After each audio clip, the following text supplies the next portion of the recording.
UP की राजनीति में 2027 के विधानसभा चुनाव से पहले हलचल तेज हो गई है और इस बार लड़ाई सिर्फ चुनावी मंचों पर नहीं बल्कि जमीनी स्तर पर लड़ी जा रही है।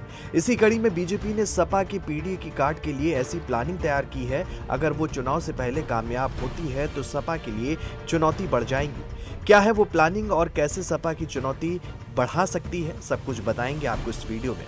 बीजेपी ने राज्य के 17 नगर निगमों के साथ साथ नगर पालिका परिषदों और नगर पंचायतों में कुल 2802 लोगों को नामित किया है। हर नगर निगम में 10-10 पार्षद बनाए गए हैं। इन नामांकनों में खास बात यह है कि पार्टी ने अलग अलग जातियों और वर्गों को ध्यान में रखा है, यानी पिछड़े, दलित, अल्पसंख्यक समाज को भी जगह दी गई है।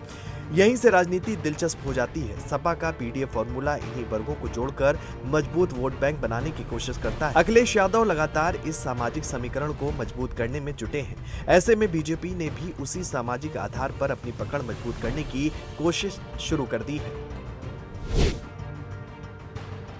जानकारों का कहना है कि बीजेपी ये दिखाना चाहती है कि वो भी हर समाज के लोगों को साथ लेकर चल रही है। इससे सपा का एक तरफा समर्थन वाला दावा कमजोर पड़ सकता है, लेकिन ये रणनीति सिर्फ जातीय संतुलन तक सीमित नहीं है। इसका दूसरा बड़ा मकसद संगठन को मजबूत करना है। लंबे समय से कई कार्यकर्ता पद और जिम्मेदारी का इंतजार कर रहे थे।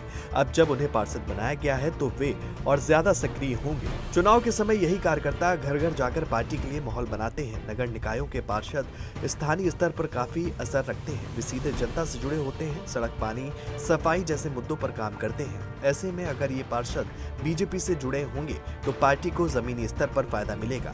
बीजेपी नेताओं के बयान भी इसी दिशा में इशारा करते हुए नजर आ रहे हैं। पार्टी के प्रदेश अध्यक्ष पंकज चौधरी और उप मुख्यमंत्री केशव प्रसाद मौर्य ने इन पार्षदों को बधाई देते हुए कहा कि वे जनसेवा और संगठन को मजबूत करेंगे। यानी साफ है कि पार्टी इस कदम को विकास और संगठन दोनों से जोड़कर देख रही है।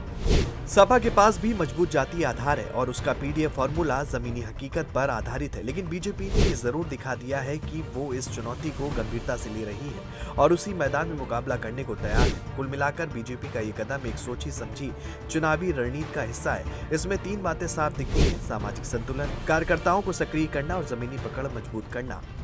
कुल मिलाकर बीजेपी ने यह साफ कर दिया है कि वो 2027 की लड़ाई जमीनी स्तर पर लड़ने के लिए पूरी तरह तैयार है। समाजवादी पार्टी के पीडीएफ फॉर्मूले को चुनौती देने के लिए सामाजिक समीकरण, संगठन और कार्यकर्ताओं तीनों पर एक साथ काम हो रहा है। अगर ये रणनीति सफल होती है तो आने वाले चुनाव में मुकाबला और कड़ा होगा और सपा के लिए राह आसान नहीं रहने वाली।